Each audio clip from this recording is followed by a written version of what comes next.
শবে বরাতের কোনো আমল আছে কিনা, শবে বরাতের রোজা ও নামাজের নিয়ম কি, সবচেয়ে বহুল জিজ্ঞাসিত প্রশ্ন এখনকার। শবে বরাত আসছে, যেটাকে আসলে হাদিসের ভাষ্যে বলা হয়েছে মধ্য শাবানের রাত, শবে বরাত না, এটার হাদিসের ভাষ্যের নাম কি?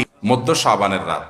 এই মধ্য শাবানের রাত বা মধ্য শাবানের রজনী, এই রাতে যেটাকে আমরা শবে বরাত বলি, এই রাতের নামাজের নিয়ম কয় রাকাত পড়তে হবে, কোন রাকাতে কোন সূরা কতবার পড়তে হবে, এটা বহুল জিজ্ঞাসিত একটা প্রশ্ন। এবং এ ব্যাপারে আমরা অনেকে জানি যে শবে বরাতের নামাজে এত রাকাত পড়তে হবে, সেখানে সূরা কুল হুয়াল্লাহ, ইখলাস এতবার পড়তে হবে, ইত্যাদি ইত্যাদি। লাইলাতুল কদর ছাড়া অন্য যে সমস্ত রাতের ফজিলত আছে, এর মধ্যে 10টা রাতের কথা আল্লাহ তাআলা শপথ করেছেন, ওয়াল ফাজরি ওয়া লায়ালিন আশর। সে 10টা রাত হলো জিলহজের প্রথম দশক। খবরও নেই আমাদের দেশে মানুষের, যে রাতগুলো শপথ আল্লাহ কোরআনে বলছেন কত ফজিলতপূর্ণ, কিন্তু জিলহজের প্রথম দশকের রাতের কোন বিশেষ ফজিলতের কথা আমরা কয়জনে জানি? যাই হোক, মধ্য শাবান রজনীর কথা আমরা বেশি জানি, শুধু না সবচেয়ে বেশি আমরা এ রাতে ইবাদতের চেষ্টা করি। সবচেয়ে বেশি চেষ্টা তো হওয়া উচিত হলো লাইলাতুল কদরে। এর পাশাপাশি যদি কেউ মধ্য শাবানের রাতে আল্লাহ তাআলার ক্ষমা লাভের চেষ্টা করে, সেটা দর্শনীয় না, সেটা জায়েজ।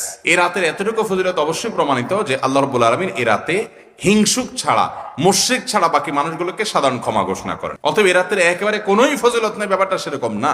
বিভিন্ন হাদিসের আলোকে এইটুকু অন্তত সাব্যস্ত হয় যে আল্লাহ তাআলা হিংসুক এবং আপনার মুশরিক ছাড়া, মানুষের পিছিয়ে লাগে শত্রুতা, এই মানুষটা বাকি মানুষ থেকে মাফ করে। তাহলে মধ্য শাবানের রাত বা যেটাকে শবে বরাত বলছি আমরা, এই রাতের মূল আমলই হলো, এটাকে কেন্দ্র করে মূল আমলই হলো নিজেকে শিরক এবং হিংসা থেকে পরিচ্ছন্ন করা, সাধারণ ক্ষমার উপযুক্ত করা। এটা হলো মূল আমল, বাস। এর বাইরে আপনি ক্ষমা লাভের জন্য যদি চেষ্টা করেন, সেটা কোনো দর্শনীয় বিষয় নয়। তবে এই রাতকে কেন্দ্র করে বিশেষ ফরম্যাটে নামাজ, রাত জেগে, তারপর বিশেষ ফরম্যাটে ইবাদত, এই সূরা এতবার, এই নামাজ এত রাকাত, এরকম কোনো কথা কোরআন হাদিসে বর্ণিত হয়নি।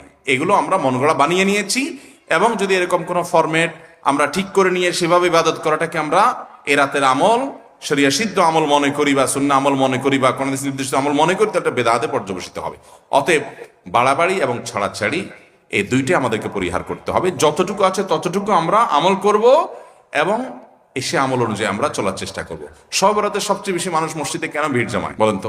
শবে কদর বেশি ফজিলতপূর্ণ না এই রাত? শবে কদর কোন তুলনা আছে শবে কদরের সাথে কোনটার? কিন্তু শবে কদরে কি এত মানুষ ইবাদত বন্দেগী কি করার চেষ্টা করে? শবে বরাতে যত করে, কারণ মিষ্টির জন্য বলে, খারাপ বলেন নাই জন্য যায় না, এটা পুরোপুরি সঠিক না। এত অভাব পড়ে না যে সারা রাত মানুষ মসজিদে পড়ে থাকবে একটু মিষ্টি একটা প্যাকেটের জন্য, আমার মনে হয় না। আমার যেটা মনে হয়, সবচেয়ে বেশি মানুষ এ রাতে ইবাদত বন্দেগীর চেষ্টা করে, কারণ মানুষ মনে করে এ রাতে ভাগ্য নির্ধারণ হয়। অতএব এক রাতে ইবাদত বন্দেগী করে যদি সারা বছরেরটা ফাইনাল করে ফেলতে পারি, মন্দ কি? এই হলো মূল কাহিনী। আল্লাহ তাআলা আমাদেরকে বিশুদ্ধ পদ্ধতিতে ইবাদত বন্দেগী করার তৌফিক দান করুন।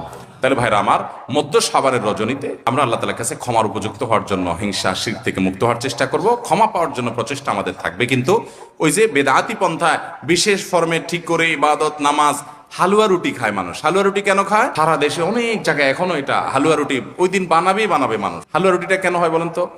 বলে যে নবী সাল্লাল্লাহু আলাইহি সাল্লাম উহুদের যুদ্ধে তার দন্দান মুবারক শহীদ হয়েছে, এই জন্য উনি শক্ত খানা খাইতে পারতেন না, হালুয়া খাইতেন, এই জন্য আমরা হালুয়া খাই। আরে ভাই, নবী সাল্লাল্লাহু আলাইহি সাল্লামের দাঁত ভাঙছে প্রথম কতল, ওটা শাবান মাসে ঘটেই নাই, ওটা পড়ছে আরেক মাসে। আচ্ছা, তারপরে যদি ধরে নেই এই মাসেই হয়েছে, তো ওনার দাঁত ভাঙছে মুশরিকদের আঘাতে, তাই না? আল্লাহর দুশমনদের আঘাতে। তো কাফেরদের আঘাতে, দাঁত ভাঙাতে উনি হালুয়া খাইছে বলতেছেন, যদি এটার কোনো ভিত্তি নেই, বোগাস কথা। তো আপনি ভালো দাঁত নিয়ে হালুয়া খাচ্ছেন কোন শরমে?